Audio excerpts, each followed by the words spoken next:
జరగని విధంగా మీ బిడ్డ రైతు భరోసాగా, రైతన్న కష్టాలు చూసిన మీ బిడ్డ రైతు భరోసాగా, రైతన్నకు పెట్టుబడికి సహాయంగా, రైతు భరోసాగా మీ బిడ్డ 12,500 రూపాయలు 4 సంవత్సరాల పాటు ప్రతి రైతన్నకు 50,000 రూపాయలు ఇస్తానని మీ బిడ్డ ఎన్నికలప్పుడు చెప్పాడు.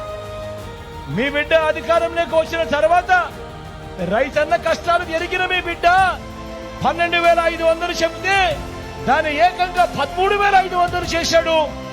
4 ఏళ్లు చెబితే మీ బిడ్డ దాన్ని 5 సంవత్సరాలు చేశాడు. చేసి 50,000 ఇస్తానని చెప్పిన మీ బిడ్డ ఏకంగా 67,500 ఇచ్చాడు ఈ 5 సంవత్సరాలలో. తేడా గమనించమని చెప్పి కోరుతా ఉన్నా.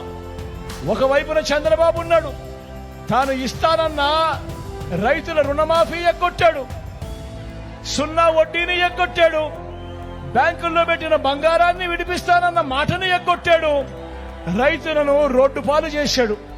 మరో వంక మీ జగన్ మీ బిడ్డ రైతన్నలకు చేస్తానన్న దానికన్నా కూడా మరింత మెరుగ్గా చేసి చూపించాడు మీ బిడ్డ.